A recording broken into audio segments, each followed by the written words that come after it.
Buenas tardes. Antes de empezar, quería expresar el agradecimiento a la Fundación Joan Marc por haberme invitado hoy aquí a Madrid y para hablar y dar a conocer un personaje, un maestro de la sabiduría, muy antiguo, muy misterioso, muy desconocido. Es verdaderamente complicado hablar de un personaje de quien sabemos tan poco. Vamos a verlo ahora poco a poco, qué es lo que se aprecia de él en los textos que conforman la base religiosa de esta religión tan antigua, que es considerada el primer monoteísmo. Vamos a repasar, a partir de las leyendas y de lo poco que se conoce de él, muchos elementos que nos van a ser, de todas formas, conocidos. Es decir, vamos a hablar de una religión lejana, en el tiempo y en el espacio, de un personaje desconocido, pero vamos a ver que en la historia de su vida, en el fundamento de esta religión, hay muchos elementos que luego aparecen en los tres grandes monoteísmos del Mediterráneo, el judaísmo, el cristianismo y el islam, y que han llegado vivos hasta hoy en nuestra cultura. Vamos a ver, por lo tanto, y vamos a ir respondiendo las preguntas que Lucía, la presentadora, ponía ahora sobre la mesa para poner luz sobre este personaje. Primero vamos a responder ¿quién es este personaje? Se le llama así, es el fundador de esta religión, el zoroastrismo, y por lo tanto, visto de una forma básica, esta religión es el primer monoteísmo conocido. Es verdad que esta afirmación es muy fuerte, es una afirmación que algunos investigadores ponen en duda por algunos aspectos que luego vamos a ver, pero se le considera el fundador del monoteísmo. Es un autor, es un personaje a quien se le atribuyen unos textos que son los gatas y los yasnas, que es una serie de oraciones, unos himnos litúrgicos que están recogidos en los libros de oraciones y en el Avesta, que es el libro sagrado de los zoroastrianos. Por lo tanto, es un profeta, porque se le llama así, el profeta del zoroastrismo, y un autor. Su nombre, Zoroastro, nombre extraño. ¿De dónde proviene? Hay muchas maneras de decir su nombre y depende de quién lo pronuncie de una forma o de otra. Zaratustra, Zarantustra, Zardus, Zoroastres, Zarzos, Zaratas, Zares. Hay muchas maneras, Zoroastres, Zoroastro, Zoroaster, muchas maneras. Nosotros conocemos su nombre y ha llegado a nuestra tradición lingüística a través de las transcripciones griegas, pues que fueron los griegos, los antiguos griegos, los primeros que nos hablaron de él, quien hacen llegar la historia o lo poco que sabían entonces de él y por lo tanto lo conocemos en la tradición europea gracias a las transcripciones griegas. Los etimólogos, cuando buscan el significado de este nombre, dan varias opciones. Primero que Zarat más Ustra significa amarillo y camellos podría ser el de los camellos rubios.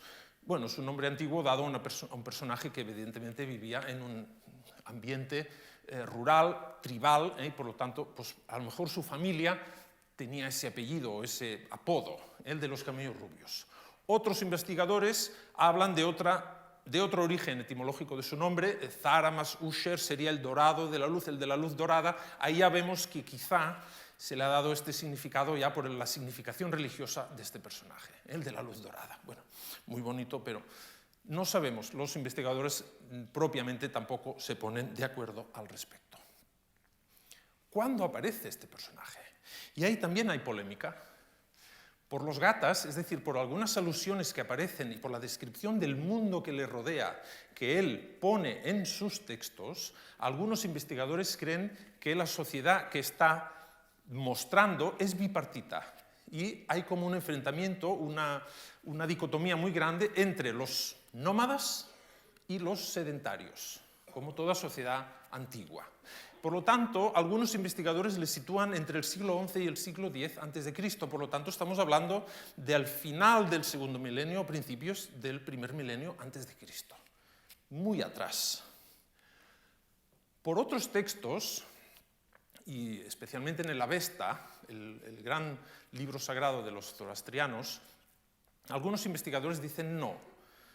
Aparecen tres clases sociales, tres grupos: los sacerdotes, los granjeros y la nobleza o los soldados. Y Por esta división tripartita de la sociedad podríamos pensar entonces que la aparición de Zoroastro es en el siglo VI a.C. Quizá, y ahí es donde más se ponen de acuerdo los investigadores, pensar que sería en la vigilia de la creación del gran imperio de los aqueménidas, por lo tanto estamos hablando de finales del siglo VI a.C. y principios del siglo V a.C. Esto sitúa, si esto pudiera ser verdaderamente cierto, sitúa a Zoroastro en un momento crucial de la historia de la humanidad. Es el mismo tiempo que en la India aparece Buda. Fíjense las fechas. Estamos, por lo tanto, en el siglo VI a.C. hasta principios del siglo V a.C. Es un poco más tardío el mismo momento en que en Grecia tenemos a Pericles, el siglo de Pericles, el siglo V a.C. Por tanto, un momento muy crucial de la historia de la humanidad, de muchos avances, y de pronto religiosamente nos aparece un profeta en Irán, que es el llamado Zoroastro. ¿Dónde nació? Y hay los países de la región, porque Irán es el gran país, la antigua Persia, pero la antigua Persia y la emanación de la cultura persa sobrepasa las fronteras, en la antigüedad sobrepasaba las fronteras evidentemente del actual estado de Irán, por lo tanto los países del entorno de Irán también reivindican el nacimiento de Zoroastro. Este es Irán, un país enorme, muy grande, pero tenemos que tener en cuenta Azerbaiyán, que tengo el puntero aquí, Azerbaiyán, el Turkmenistán, Afganistán al lado, aquí ya tenemos el mundo árabe, posterior. Por lo tanto, ¿dónde nació? Hay diversas teorías, no se ponen de acuerdo tampoco los investigadores y se intenta identificar el lugar de nacimiento y de su familia a partir de lo que se percibe de él en los textos. Los investigadores proponen diversas teorías. La primera, que nació en el noreste de Irán o quizá en Azerbaiyán. Los azeríes reivindican el nacimiento, todavía hoy reivindican el nacimiento de Zoroastro, como lo consideran un profeta de su tierra, los azeríes. Por lo tanto, hay verdaderamente teorías que indicarían que nació por aquí. Hay otras teorías que nos dicen que nació en el Sistán, que es esta zona del sur de Irán, y que comprendería también el Baluchistán, que es el este de Pakistán, y algunos investigadores apuntan que fue aquí abajo. Pero verdaderamente donde más se ponen de acuerdo los investigadores es que nació en algún lugar indeterminado entre las planicies iraníes, lo que sería el actual Turkmenistán y Afganistán. Su vida, por lo poco que sabemos de él y en los textos como aparece, se documentan ciudades de esta zona. Por lo tanto, lo normal también sería que hubiera nacido por ahí. ¿Qué sabemos de su vida? Muy poco, muy poco. ¿Qué sabemos de la vida de Jesucristo? Muy poco. ¿Qué sabemos de la vida de Mahoma? Poco. Sabemos lo que nos cuentan de él, pero verdaderamente lo de ellos cuesta mucho discernirlo. Los evangelios, el Corán o los hadith del profeta o el Antiguo Testamento cuando habla de Moisés o de los personajes bíblicos no son biografías, no lo son. Son textos religiosos que nos cuentan la vida de ese personaje con una intención religiosa, con una intención catequística, para enseñarnos algo y para probar algo que la religión sobre la que se fundamenta este personaje pues quiere defender. Pero verdaderamente sus biografías, su vida de verdad, cuesta verdaderamente conocerla. Sabemos por sus textos, y él lo dice así, autobiográficamente, que tuvo dificultades para predicar su reforma, porque en el fondo él se considera el fundador de una nueva religión, pero en el fondo él reforma una antigua religión que estaba ya en funcionamiento, él la reforma completamente, es, podríamos decir, un Martín Lutero de la religión antigua del Irán. Él la reforma hasta el punto que su nombre queda y da el sello a la nueva faz de esta religión. Pero es un reformador. Él tuvo durante su vida dificultades para aplicar esta reforma tal como nos lo cuenta.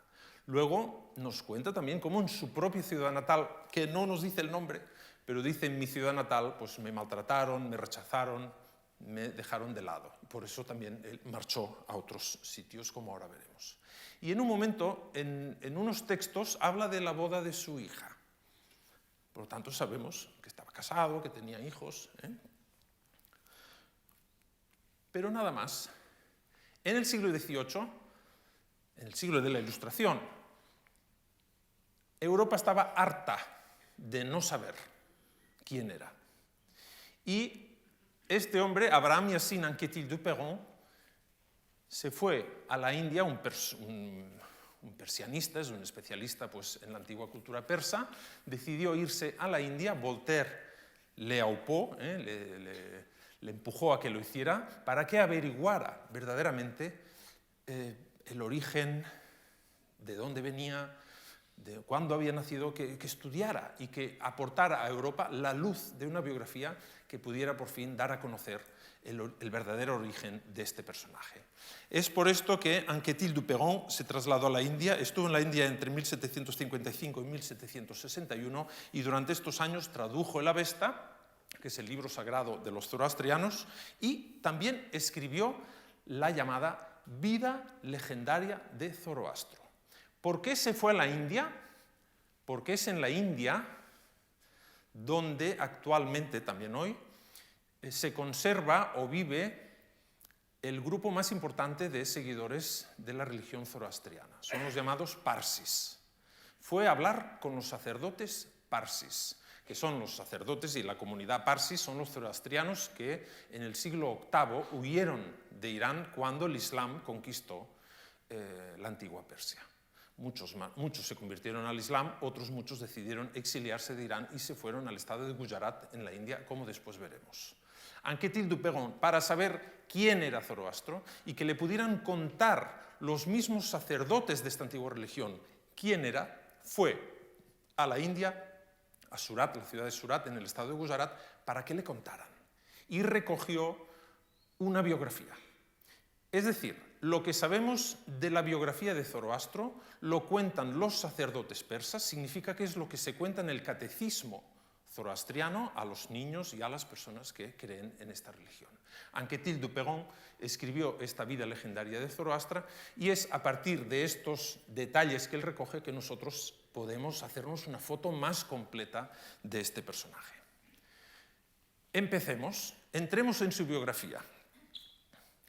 Zoroastro nació, dice Anquetil-Duperron, que le dicen los sacerdotes, un 21 de marzo, el día de Noruz, que dicen en la tradición persa, es decir, la entrada de la primavera, el día de Año Nuevo de toda la tradición persa del Próximo Oriente. Por lo tanto, nació cuando llega la primavera. Esto, pues igual que el día 25 de diciembre, es una fecha que se escoge por su significación astrológica y de importancia en el calendario. Pues Zoroastro, la tradición dice que nació el 21 de marzo. Sabemos los nombres de sus padres, que son Poroschop, o Poroschap, depende de cómo lo pronuncias, y Dogdo, su madre. Nos cuenta Anquetil-Duperron que los sacerdotes le dicen que Dogdo, la mamá, cuando estaba embarazada, sin saber nada, se le presentó un ángel y le anunció que estaba embarazada. Nos suena la historia, nos suena la historia. Por lo tanto, un ángel le anuncia que tendrá un hijo, que será un profeta. Entonces, es el momento en que en la biografía se cuenta esto, la mamá llora y tiene muchas dudas y va a comentarlo al interpretador de sueños del pueblo, que le diga qué significa este sueño. El interpretador se da cuenta que verdaderamente una historia así solo la ha podido revelar un ángel y le dice, es verdad, vas a tener un hijo. Cuando este niño nace, Zoroastro, el gran milagro es que no lloró, sino que se rió a carcajada limpia. Esto es lo que sabemos de él cuando nació.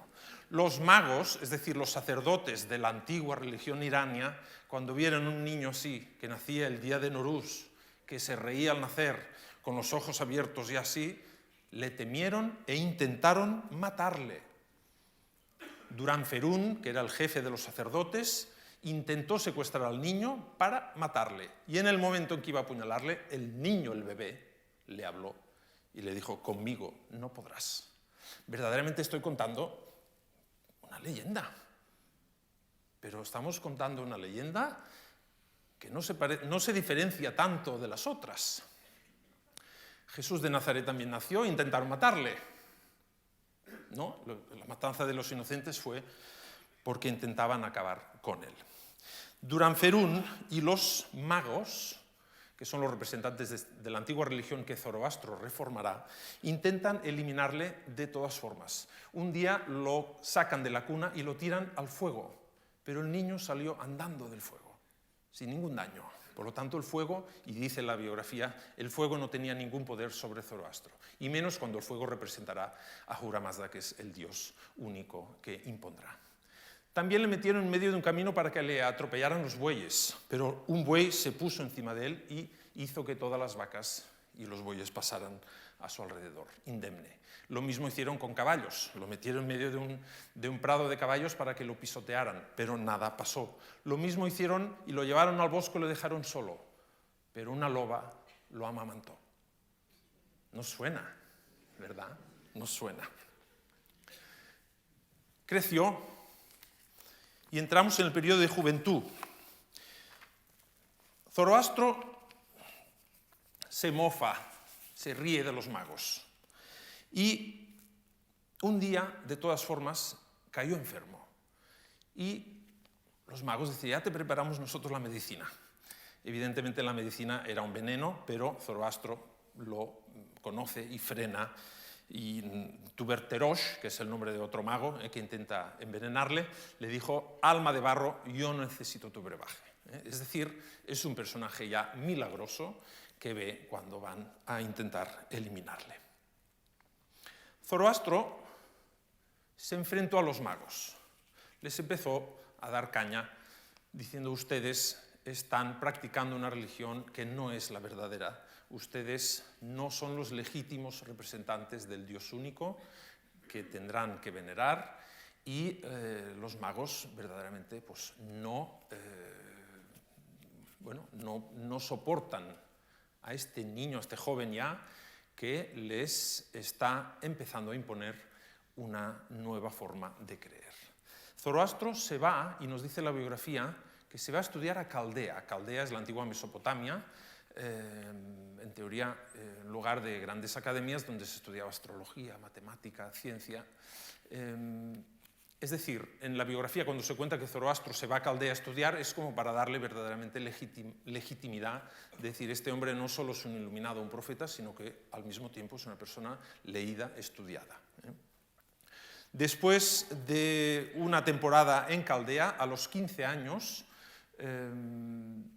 es cuando se va a estudiar. Después de pasar unos años en Caldea, vuelve a Irán. Y cuando vuelve a Irán, con 30 años, empieza a hacer los primeros milagros a la vista de la gente.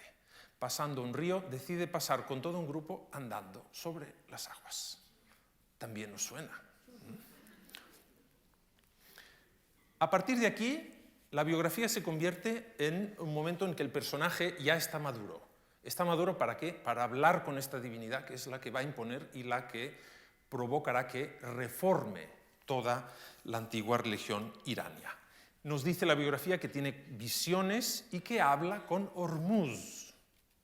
Hormuz, Ahura Mazda, estamos utilizando ya dos nombres, es el mismo dios, el dios único de los iranios, el dios único de Zoroastro. El estrecho de Hormuz, todos conocemos el estrecho de Hormuz en el Golfo Pérsico, porque es el nombre de la gran divinidad iraní. En estas conversaciones, en estas visiones, Zoroastro se da cuenta que hay un Dios bueno, el gran Dios, Ahura Mazda, pero que hay un espíritu maligno también, que revolotea por ahí, Ahriman, el mal, lo que representaría el mal. Ahí nosotros vemos que empieza a diseñarse el gran problema de esta religión. ¿Es un monoteísmo? Sí, porque pone un Dios único por encima de todo lo creado. Es lo que llaman los investigadores una religión enótica, es decir, un Dios por sobre de los otros o de todo lo demás. Entonces ahí muchos investigadores también ponen la duda. ¿Estamos hablando verdaderamente de un monoteísmo o de un dualismo, porque este espíritu del mal está en todas partes, revolotea alrededor también de Ahura Mazda. Ahura Mazda verdaderamente es el gran dios, pero Ahriman, este espíritu, está por ahí dando la lata.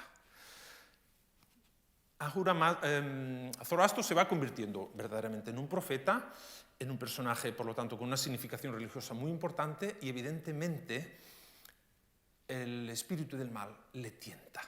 Les he puesto una foto del Tibidabo en Barcelona, porque Tibidabo es la palabra en latín, las palabras en latín de la Biblia, de cuando Jesús de Nazaret se retiró a Jericó, a las montañas de Jericó, encima del oasis, y tuvo ahí la tentación del diablo, que le dijo: venérame y te daré, Tibidabo, te daré en latín, todo esto que ves aquí abajo. Por eso la montaña que cierra Barcelona por la espalda se llama Tibidabo, y hay la iglesia del Tibidabo, y por eso los he puesto así. Zoroastro también tiene esta tentación, es decir, también el diablo, es decir, en este caso el espíritu del mal, a Ahriman se le presenta y dice: déjate de reformas, venérame a mí y tú serás el gran profeta, pero de mi punto de vista, no de Ahura Mazda. Evidentemente, Zoroastro rechazó esta tentación, y a partir de aquí también la biografía de Anquetil du Perron nos cuenta que a partir de aquí Zoroastro entra en una nube muy mística donde mantiene conversaciones con todos los espíritus celestiales. Y ahí entramos otra vez en el, no problema, pero sí punto de fricción en lo que llamamos el monoteísmo. Es verdad que el judaísmo y el cristianismo y el islam son monoteísmos, pero sabemos que debajo de los dioses únicos que estas religiones veneran hay toda una serie de seres como ángeles y arcángeles y espíritus que muy bien podrían tratarse también como divinidades inferiores, y se veneran también, se veneran. Por lo tanto, todos los llamados monoteísmos teológicamente lo son, de formulación teológica lo son, pero a la práctica son enoteísmos, podríamos decir, es decir, hay un Dios supremo verdaderamente, pero luego hay toda una serie de presencias inferiores que están revoloteando por ahí. Y a partir de ese momento, cuando Zoroastro tiene conciencia del Dios único y de la reforma que tiene que hacer de su religión, intenta o empieza a proclamarla. Pero para proclamar e imponer su reforma necesita el apoyo del Estado. Y ahí entra en escena el llamado rey Gustav, que los investigadores luego identifican con un rey, podríamos decir de carácter histórico, de nombre Vistashpa. Pero bueno, es el rey Gustav. Nos dice que Zoroastro se presenta al rey Gustav y le cuenta: hay que reformar la religión, la reforma puede ir por aquí, por aquí, por aquí, esto podría funcionar de esta manera. El rey Gustav lo escucha con mucha reverencia. Los magos que están alrededor del rey Gustav, con mucho disgusto, ven que viene un personaje de la nada y que empieza a proponer toda una serie de cambios, evidentemente sustanciales, del sistema religioso actual, y por lo tanto entramos en unas escenas de palacio donde los magos intentarán deshacerse de la influencia que Zoroastro tiene sobre el monarca Gustav. De hecho, Zoroastro le lee al rey Gustav el Avesta, el libro del Avesta. El Avesta es el gran libro que recoge las visiones, las oraciones, las reformulaciones de Zoroastro para la nueva religión. Es, por lo tanto, el libro sagrado de los zoroastrianos. Es gracias a este libro que el Islam consideró también la religión mazdea, y se llama mazdeísmo o zoroastrismo, y se llama mazdea por Ahura Mazda. La religión mazdea o el zoroastrismo está considerado como el judaísmo y como el cristianismo una religión del libro. Por eso el Islam la respetó en un principio. Aunque después, evidentemente, las leyes que se impusieron en el gran imperio islámico propiciaron la conversión masiva de los zoroastrianos, como de otras religiones. Por lo tanto, el Avesta, y nos dice la biografía de Anquetil du Perron, que Zoroastro se la leyó al rey Gustav. Y el rey Gustav le gustó mucho. Y por lo tanto, el rey Gustav estaba convencido de que verdaderamente la reforma tenía que aplicarse y que el zoroastrismo sería la nueva religión. Los magos, de todas formas, exigieron que hiciera algunos milagros. Demuestra que eres el profeta de Ahura Mazda para imponer el Avesta y la nueva religión como verdadera, y por lo tanto demuéstralo con milagros. Y sí, Zoroastro se presta a un milagro, le echan encima acero fundido y no le pasa nada. Porque como era inmune al fuego, ya lo vimos ya de pequeño, era inmune al fuego, no le pasó nada. No tuvieron suficiente. Le pidieron que hiciera otro milagro, que hiciera crecer un árbol de inmediato. Y así lo hizo. Plantó la semilla de un ciprés y el ciprés se levantó enseguida. Con las buenas artes no podían, lo hicieron con las malas. Le metieron con el soborno del portero de su habitación, metieron en los cajones de su habitación todo estatuillas, agujas, plumas, toda una serie de pequeños signos que indicaban, que demostraban que Zaratustra por la noche se dedicaba a la magia negra. Cuando los magos le cuentan al rey Gustav que Zoroastro tiene en su habitación todos estos utensilios de magia negra, Zoroastro lo niega, pero van todos a la habitación y encuentran todas las piezas ahí. Y Zoroastro es encarcelado. Estando en prisión, acontece que el caballo negro del rey Gustav se quedó sin patas. Se metieron dentro del caballo las patas. Y el rey Gustav hizo venir los mejores veterinarios, los doctores, los magos, hicieron ceremonias, nada conseguía sacar las patas del cuerpo del caballo. Y Zoroastro desde la prisión le dijo, yo le sacaré las patas. Entonces el rey Gustav lo saca de prisión, le pide por favor que le arregle el caballo, y así fue. Le pide unos deseos, y a cada deseo que le concede al rey Gustav aparecen las 4 patas del caballo negro, el real, el querido del rey Gustav. Esto fue la prueba definitiva que hizo imponer, según la biografía d'Anquetil du Perron, la nueva religión en el país. A partir de aquí vemos que Zoroastro se relaciona muy directamente con la familia real. Sabemos que su mujer, de nombre Huvovi, era la hermana del gran consejero real de Gustav o de Vishtaspa, lo que se llama el rey Vishtaspa, que es lo mismo. Por lo tanto, vemos que Zoroastro en este momento se casa en la corte con la hermana del consejero. Y su hija, porque dice también, dice en la biografía de Anquetil du Perron que tuvo 3 chicos y 3 chicas como hijos, una de sus hijas, de nombre Faixostra, se casa con Jamaspa. Y Jamaspa será, por lo tanto, el yerno de Zoroastro y su sucesor al frente de la religión cuando Zoroastro muera.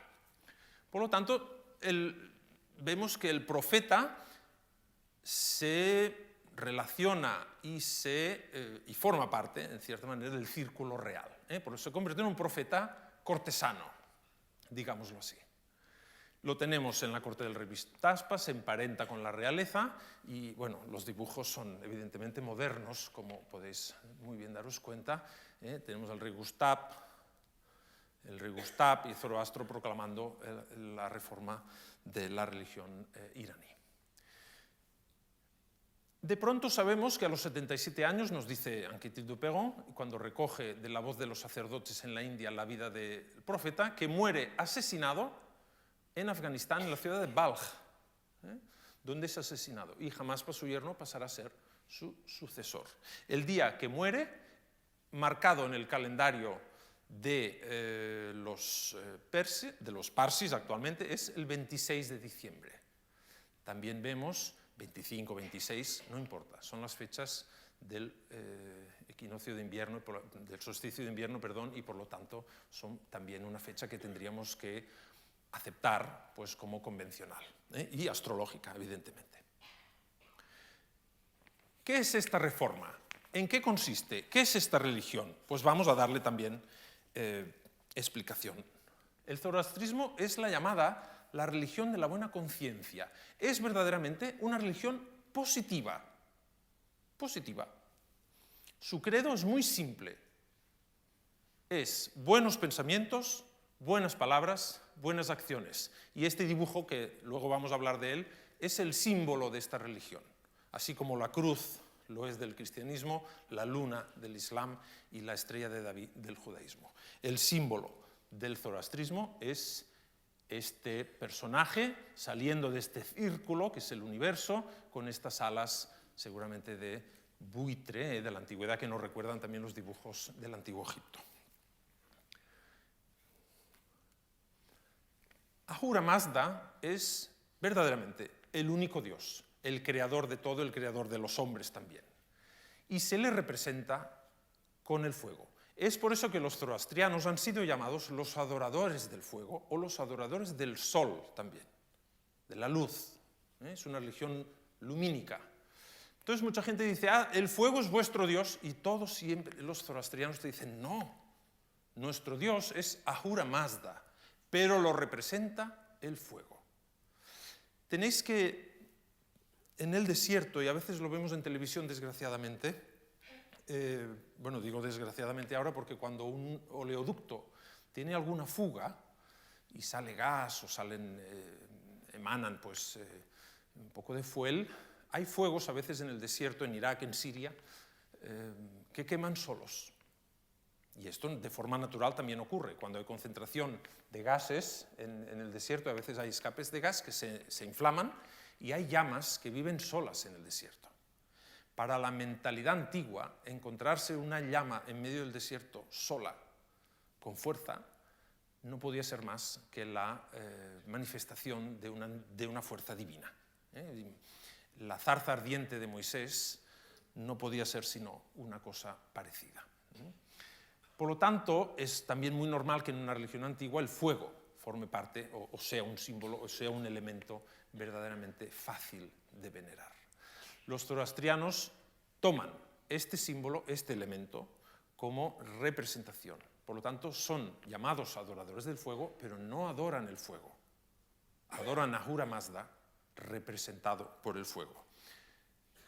Esta foto es de un templo zoroastriano en Irán, en la ciudad de Yazd, que es de los pocos templos zoroastrianos que se pueden visitar. Luego hablaremos de ello, pero los templos zoroastrianos, los que no somos zoroastrianos, no podemos entrar en ellos. Está vetada la entrada. En la India, por ejemplo, todos los templos están vetados a los no parsis. En Irán, como en Irán la religión oficial es el Islam chií, los zoroastrianos están obligados a tener abierto su templo, y es el único templo verdaderamente que se puede visitar. Aquí, cuando entramos en el templo, hay la urna del fuego sagrado que se alimenta incansablemente. Hay un fuego, por lo tanto, eterno en los templos que se alimenta continuamente con una serie de maderas de sándalo que los sacerdotes zoroastrianos van echando en esta urna y que siempre está en combustión. Se mantiene, por lo tanto, una llama viva. Esta llama es la que representa la presencia en este templo y en el mundo del dios Ahura Mazda. Piensen que los judíos, cuando estuvieron en el exilio en el 586, cuando Nabucodonosor se los lleva de Jerusalén, los lleva a Babilonia, los judíos entran en contacto allí con zoroastrianos y se dan cuenta que es mucho mejor venerar un elemento como el fuego, que si se apaga puede encenderse de nuevo, pero está siempre ahí. Se dan cuenta los judíos que es mejor venerar un dios invisible representado por el fuego que no una estatua, que es lo que hacían antes de la deportación. En el templo de Jerusalén había estatuas de los dioses, Yahvé tenía esposas e hijos, como todos los templos de la antigüedad.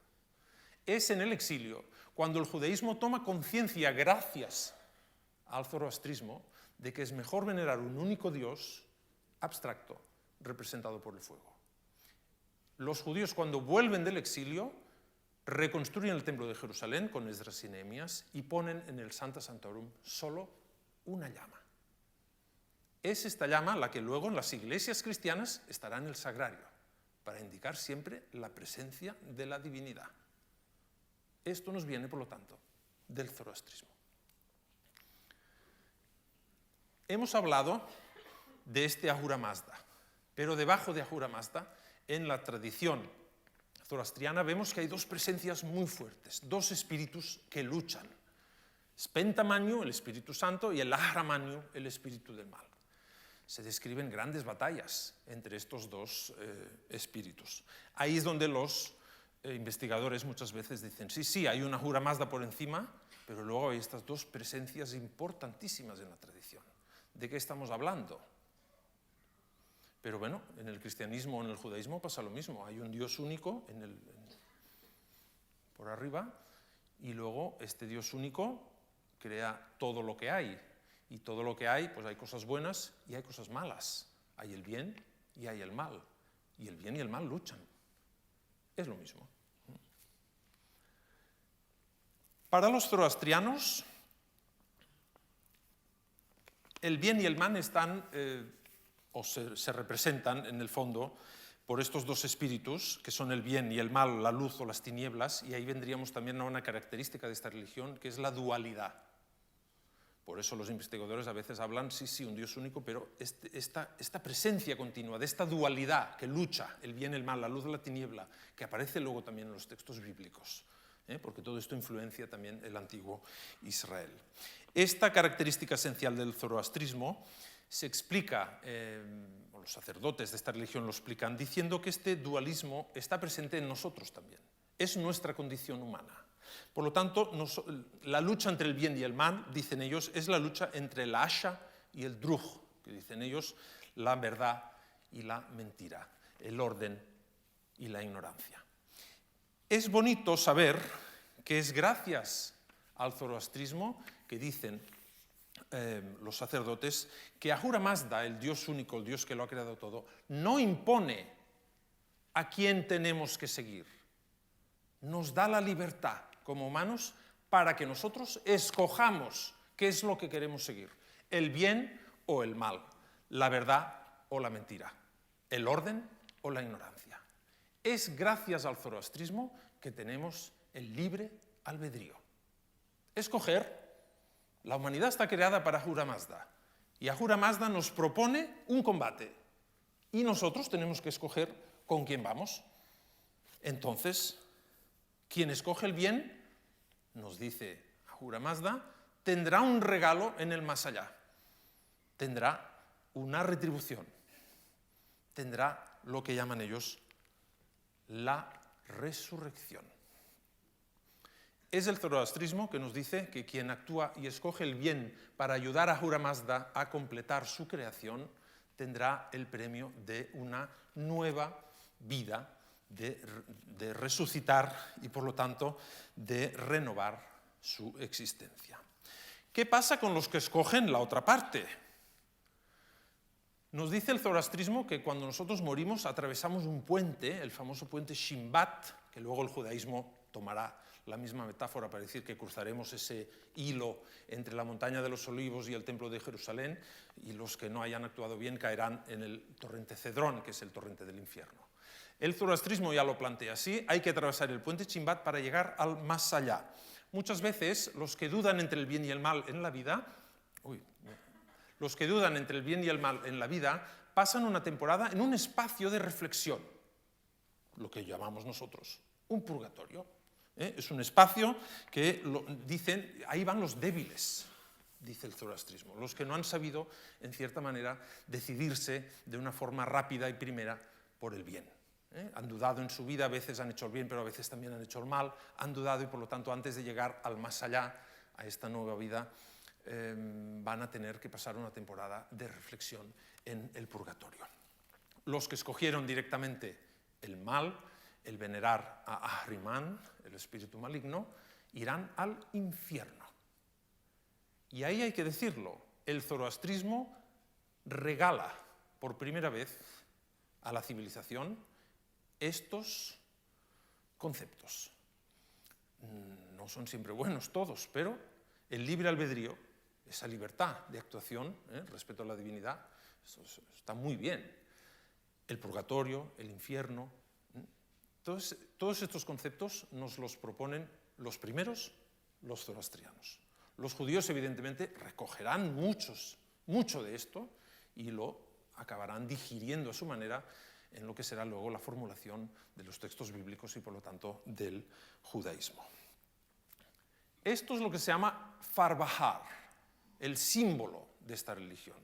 El Farbahar es esta imagen humana que arranca o nace de este círculo perfecto que es el universo y tiene estas alas para elevarse hacia Ahura Mazda.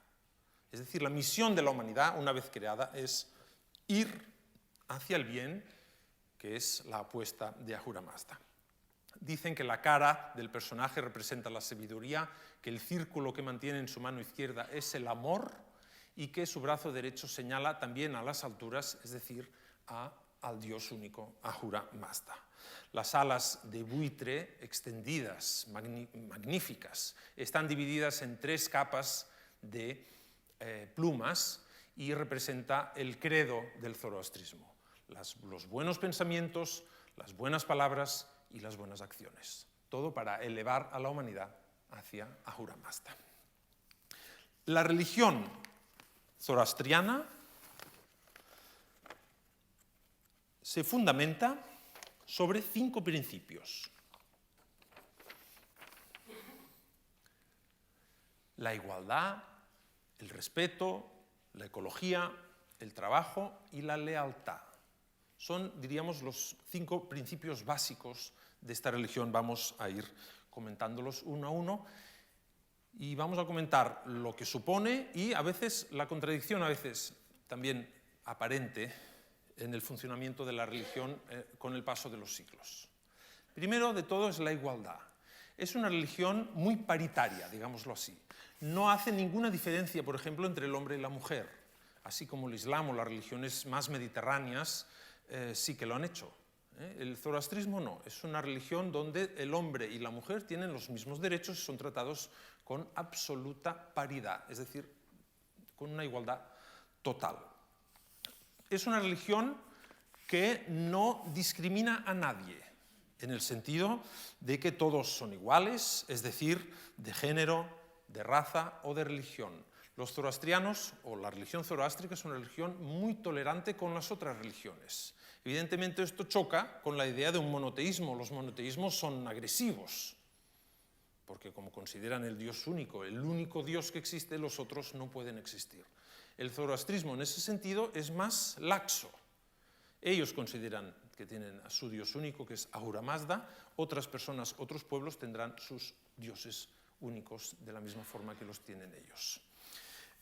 Por lo tanto, es una religión que podríamos llamar inclusiva, pero es una religión que no permite la conversión. Es decir, si después de mi charla nos encanta esta religión y nos queremos hacer zoroastrianos, no podemos. No aceptan conversos. Por lo tanto, es una religión circunscrita a la propia comunidad. O naces en una familia zoroastriana o no puedes hacerte zoroastriano. Evidentemente, esta es la teoría. Luego, en la práctica, y quería contarlo, sabéis que en Irán, desde el año 1979, hay la revolución islámica del ayatolá Jomeini impuso un régimen de los ayatolás que ha tenido durante estos últimos años pues, algunos intentos de revolución. La sociedad iraní está muy cansada de los ayatolás, una parte de la sociedad iraní está muy cansada de los ayatolás y han intentado sacarse de encima de alguna manera este régimen. No han podido. Hay una red muy fuerte de policía secreta, el régimen tiene a la policía muy bien a su favor y por lo tanto la revolución es complicada, es difícil. Yo tengo amigos en el exilio del intento de revolución del año 2009 en las universidades que tuvieron luego que marcharse del país. Una forma de protestar contra este régimen y contra la religión que representa, porque el régimen es teocrático, como sabéis, por lo tanto el Islam es la única religión oficial y por lo tanto la impuesta desde el gobierno. Una forma de protestar contra esto es recuperar la antigua religión zoroastriana. Muchos iraníes de tradición chiita verdaderamente, porque han pasado muchas generaciones desde que Irán se convirtió al Islam, protestan contra el régimen abrazando la antigua religión iraní.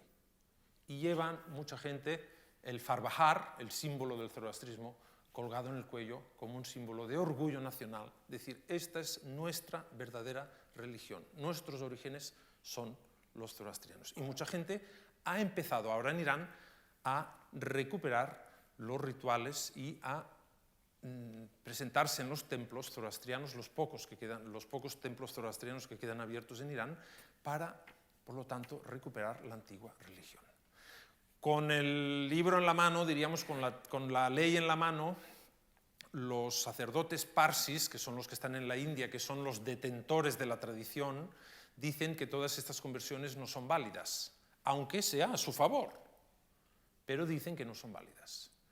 Es decir, nosotros entendemos que es una religión que con la ley en la mano no permite conversiones, pero que en el fondo, si acepta a los neófitos, es decir, todos esos iraníes que con ganas y por protesta contra el régimen aceptan y quieren practicar esta nueva religión, a la larga tendrán que aceptarlo, porque no habrá más evidencia que esta, porque la gente va a los templos a quemar madera de sándalo para mantener el fuego vivo en los templos zoroastrianos. El segundo fundamento es el respeto a la vida. Zoroastro condenó la crueldad del ser humano. Zoroastro condenó la crueldad para con el resto de seres vivos de la tierra. Por lo tanto, podríamos decir que la religión zoroastriana sería un no a los toros. Están en contra de los sacrificios sangrientos de los animales. Es decir, con la ley en la mano otra vez, es una religión muy pacífica y, ahora me diréis, vegetariana. Pues no. Comen carne. Verdaderamente el sacrificio animal está permitido. Además, como la mayoría de los zoroastrianos actualmente viven en la India, se diferencian enormemente de los veganos indios, de los budistas, de los jainistas, de los hindúes, que no comen según qué carnes. Los zoroastrianos comen carne, son muy carnívoros, pero son perfectamente partidarios de un sacrificio indoloro, hasta allí donde esto puede ser.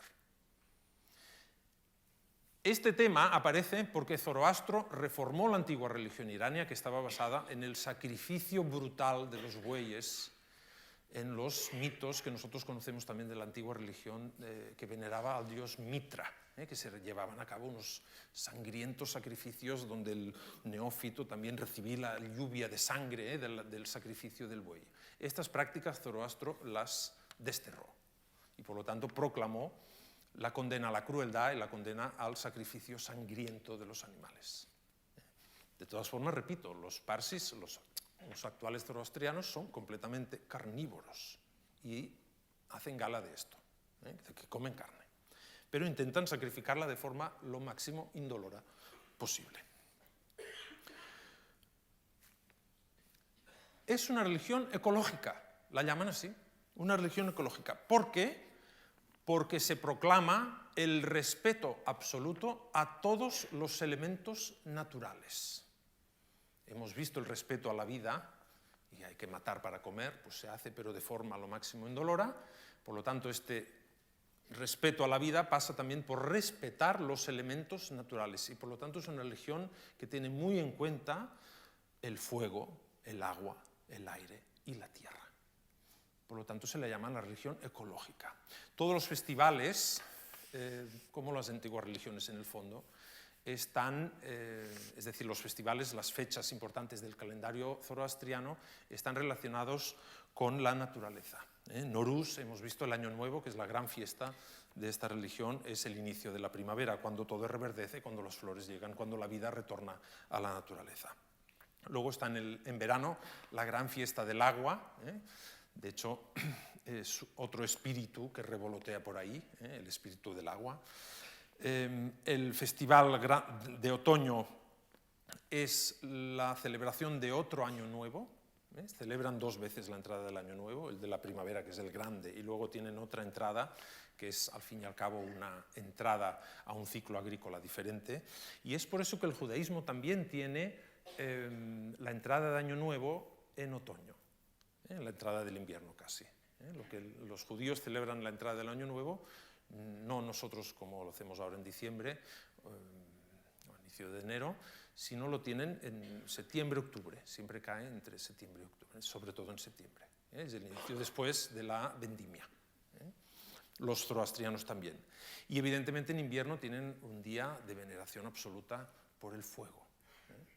Tanto es así, tanto es el respeto que tienen a los elementos naturales, sobre todo la tierra y el fuego, aparte del agua, que los zoroastrianos no se entierran para no contaminar con nuestros desechos la tierra. ¿Y cómo lo hacen? Cuando muere un zoroastriano, se le lleva a las llamadas Torres del Silencio. En Irán se visitan, porque evidentemente el Estado chií permite que se visitan estos lugares, que si esto estuviera en manos de los zoroastrianos, evidentemente nosotros no podríamos subir, ni podríamos verlo. En Irán se pueden ver. Las que están en la India no se pueden ver, porque no te dejan, pero las que están en Irán sí. Estas Torres del Silencio son unas estructuras altas en cerros, abiertas, se verá mejor en la próxima foto, donde se llevan los cuerpos y no se entierran, se dejan secarse al sol para que se los coman las aves. Y tu carne, tus huesos, vuelven al ciclo natural porque los pájaros vienen a comerte. Esta es una foto antigua porque evidentemente esto no se permitía, pero en internet hay fotos, se ven los cadáveres que se lanzan en esta plataforma abierta donde vienen los pájaros a comer los desechos, los cadáveres de los difuntos zoroastrianos. ¿Cuál es el problema actual? Que la gran población de parsis actualmente se encuentra en la gran ciudad de Bombay, en la India. Tienen un barrio muy bonito, el Malabar Hills, las montañas de Malabar, donde hay ahí una concentración de población parsi, y tienen una torre del silencio. ¿Y qué pasa? Pues que con la contaminación y el ruido de una gran ciudad como Bombay, los buitres y los cuervos cada vez vienen menos. Porque, porque el cielo está contaminado, porque hay mucho ruido, porque hay mucha contaminación lumínica, y por lo tanto los muertos dejados en la Torre del Silencio, en Malabar Hills, en Bombay, pues a veces tardan mucho en descomponerse, tardan mucho, pues, es decir, no llegan a los pájaros, que es lo que en teoría está pensado para que pase. Algunas veces también ha pasado que los buitres o los cuervos en Malabar Hills toman un brazo, toman un codo, toman una mano, y a veces la sueltan, y caen en los jardines de las casas cerca de la Torre del Silencio, con las consecuentes quejas de los vecinos no zoroastrianos. Entonces ahí en Bombay hay una gran discusión de si tiene que cerrarse o no la gran Torre del Silencio de Malabar Hills, porque a veces los cuervos sí que cogen dedos o manos, pero a veces los sueltan y caen por la calle o en los jardines, y provoca pues cierta incomodidad.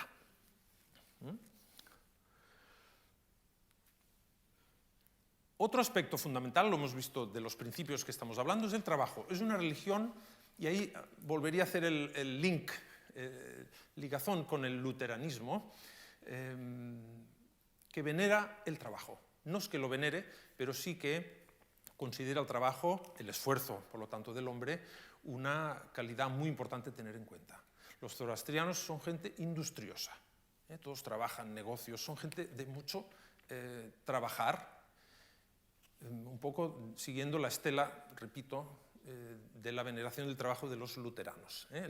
Trabajar es actuar bien y es estar de acuerdo con el principio del orden, el principio del bien de Ahura Mazda. Hay que trabajar, hay que esforzarse, hay que trabajar en este mundo, y gracias a este trabajo se da el hecho de compartir las ganancias, es decir, la caridad. Eso lo tenemos, todas las religiones contemplan la caridad, también el zoroastrismo tiene la caridad como un pilar gracias al laboro, es decir, gracias al trabajo previo que se hace. Por lo tanto, el Islam también, la caridad, es uno de los 5 pilares del Islam, por lo tanto es verdaderamente el hecho de compartir tus ganancias. Si tú ganas, tú trabajas, tú ganas, compartes con el que tiene menos, das al que no tiene de todo. Es un valor importante de esta religión. Y por último, el quinto gran principio es la familia. Es decir, hay en el zoroastrismo, como toda religión que desde el siglo VIII, desde la entrada del Islam en Irán, se convierte en una minoría, es una religión que mira mucho por el clan, es decir, por la familia, por la unidad familiar. Hay un blindaje total a la familia zoroastriana, es decir, hay que cuidar muchísimo la familia. ¿Por qué? Porque es la base de la pervivencia de esta religión. A partir de aquí, no solo es la familia la que se protege a ella misma, sino evidentemente toda la comunidad. Los parsis, los actuales zoroastrianos, desde el siglo VIII son menos, son pocos, son una minoría, están dispersos con el mundo y tienen en ese sentido una gran similitud a la solidaridad interna que ha demostrado el pueblo judío, que ha sufrido lo mismo. Dispersión, vivir en minoría y por lo tanto se ayudan mucho entre ellos. Los parsis en la India, ahora hablaremos de ellos, fueron protegidos por el Imperio Británico y los parsis trabajaron para ellos.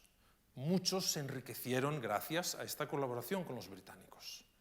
Pero no solo se enriquecieron, sino que ayudaron a los parsis desfavorecidos y ayudaron a los parsis en Irán, que estaban todavía peor, ayudaron a los parsis que se encontraban dispersos por el mundo.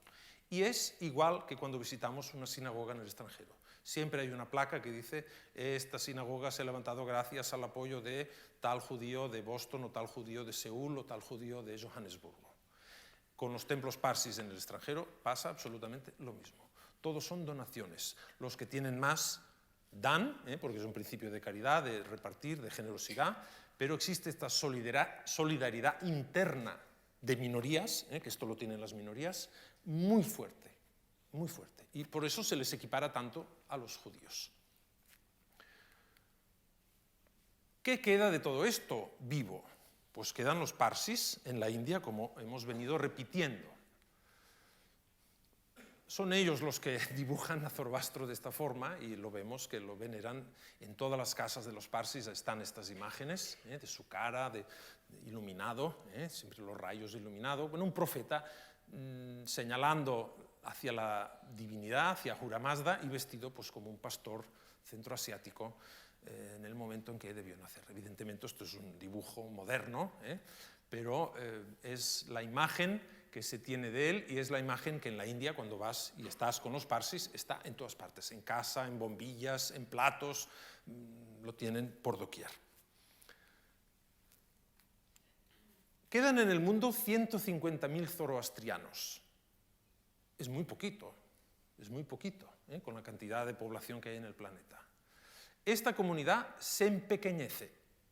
¿Por qué? Porque hemos visto que no aceptan conversiones. Por lo tanto, tienes que haber nacido en una casa parsi, en una familia parsi, para ser considerado zoroastriano. ¿Qué pasa con los matrimonios mixtos? Que hay muchos, porque en teoría los parsis, igual que hacían los judíos, solo se casaban con parsis. Es decir, zoroastriano solo puede casarse con una zoroastriana. Y el niño entonces será zoroastriano de verdad. Actualmente, muchos parsis en la India se casan con es decir, se enamoran de alguien, se casan. Les da igual si es zoroastriano o no, o hay gente que sí, que intenta que el otro se convierta. Pero en este caso, esta conversión es imposible. Por lo tanto, muchos matrimonios mixtos pasan. Se casan con un hindú, se casan con un cristiano o con un judío, les da igual. Pero entonces los hijos, con la ley en la mano, ya no son considerados zoroastrianos. Y por lo tanto, el número se reduce paulatinamente. Esto lleva, y hay un gran debate ahora entre los sacerdotes zoroastrianos, de si verdaderamente tienen que aceptar los matrimonios mixtos o no. Es el mismo debate que tuvo que afrontar el judaísmo en su momento, que algunas facciones, tendencias más modernas, más progresistas, más laxas del judaísmo aceptaron los matrimonios mixtos y aceptaron, por lo tanto, que los hijos de matrimonio mixto pudieran ser considerados, si ellos lo querían, judíos o no. Esto pasará también de alguna forma en el zoroastrismo moderno, porque si no se les aboca o se abocan a la desaparición. El exilio en la India es del siglo VIII, y en la India actualmente está la mayoría de la población zoroastriana que hay en el planeta, especialmente en la ciudad de Bombay y en las ciudades al norte de Bombay que forman parte ya del estado de Gujarat, que es donde llegaron en el siglo VIII los exiliados iraníes. Luego está Pakistán, donde hay 6.000 zoroastrianos todavía, y a partir de aquí el resto, hasta 150.000, está repartido por el planeta en diversas comunidades. En Inglaterra, evidentemente en Londres, es donde está la comunidad zoroastriana más grande de Europa, y luego ya pasamos a las ciudades americanas, donde hay también, iba a decir grandes comunidades.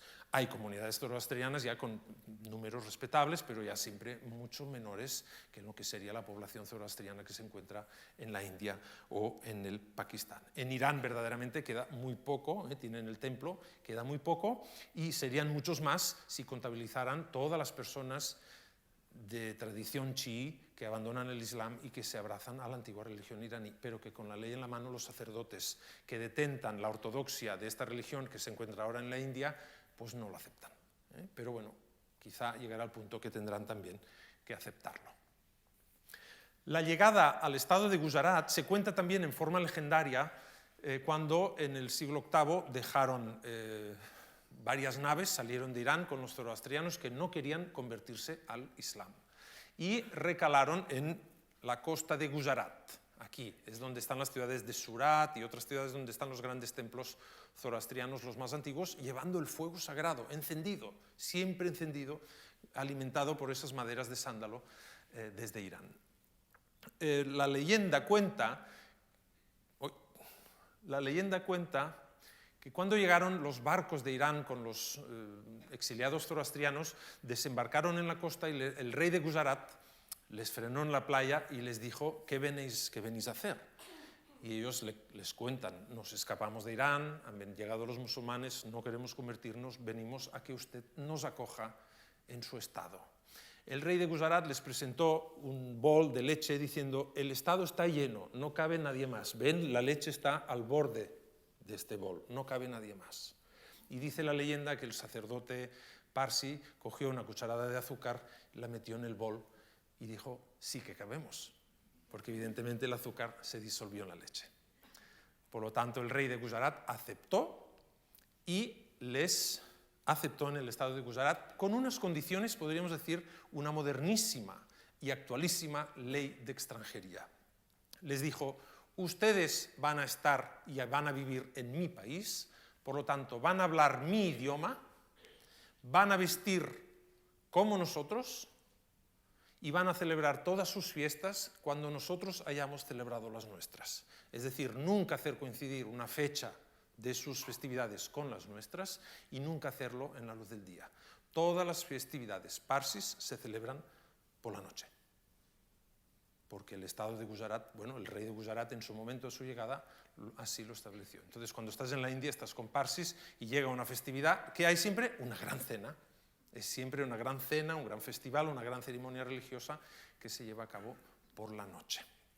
Evidentemente, durante el día ellos tienen también sus ritos y van a sus templos, pero de forma pública, la ley de extranjería del siglo VIII del reino de Gujarat, de forma pública, les obligó a hacerlo siempre por la noche. Por lo tanto, las mujeres parsis en la India, cuando van a trabajar, visten como nosotros, pero cuando hay una festividad, cuando hay un banquete, cuando hay un naujot, que llaman ellos, que sería la entrada a la mayoría de edad de un niño parsi que ya podrá ir al templo, es decir, como si hiciera la primera comunión, pues se visten siempre con los saris, y se visten con el sari de Gujarat. El sari de Gujarat se pasa por la espalda opuesta a lo de los saris de los hindúes. El sari hindú va por aquí, el de Gujarat va por allá. Es la forma que tienen, por lo tanto, también de diferenciarse. Pero las mujeres parsis se visten en las festividades como las indias, en recuerdo de esa ley de extranjería que se les impuso en el siglo VIII. Esto es una foto pues, de una festividad. Los parsis siempre comen, siempre están comiendo. En sus festividades siempre hay los alimentos y siempre están encima de la mesa y comen en hojas de plátano, igual que comen en Gujarat, o se comía en Gujarat. Ellos han mantenido estas tradiciones alimentarias de comer también lo del país. Evidentemente hay elementos rituales como las granadas, los cítricos de Irán, cosas muy traídas que forman parte de los rituales que los parsis celebran todavía en la India. En sus ceremonias visten siempre de blanco, es color de la pureza, de Ahura Mazda, y los hombres llevan unos bonetes especiales muy altos, de charol, muy graciosos, pero llevan en la frente la marca del hinduismo. Es decir, hay costumbres, rituales de celebración, de bendición, que las han tomado también del hinduismo. Es decir, es una religión que ha sido aceptada en un país diferente como la India y que ha sabido también adaptarse a ciertas costumbres, a ciertos hábitos, a ciertos usos para poder ser respetada y tolerada, que es lo que han tenido. Los parsis han vivido muy bien, sin problemas, desde el siglo VIII en la India. Y cuando llegaron los británicos en el siglo XIX, pues más todavía. Tanto es así que la mayoría de las familias parsis adoptaron apellidos ingleses durante el mandato británico en la India. Entonces muchos parsis se llaman Cooper, Hewitt, como si fueran ingleses, porque han abandonado sus apellidos para tomar el apellido británico. En la independencia de la India, a pesar de que algunos parsis importantes lucharon también contra los ingleses, muchos parsis abandonaron Bombay y se marcharon a Londres. Y por eso la comunidad más grande de parsis, es decir, de zoroastrianos en Europa, se encuentra en Inglaterra y concretamente en la ciudad de Londres, donde tienen diversos templos abiertos para ellos. Para nosotros no, porque no podemos entrar. Pues así les he explicado un poco en una hora, en una religión antiquísima que desde el siglo VI a.C. empieza a formularse gracias a este profeta, a este personaje, a este reformador de la antigua religión iraní, que construye una religión que o tiene muchos elementos que luego han pasado a formar parte de la formalización teológica del judaísmo, y evidentemente desde el judaísmo han pasado al cristianismo y han pasado al islam. Por lo tanto, estamos en los orígenes. Esta religión está en los orígenes de muchos conceptos que forman parte todavía de nuestra concepción religiosa del mundo. Por lo tanto, ¿cómo no decir que Zoroastro no es un maestro de sabiduría? Muchas gracias.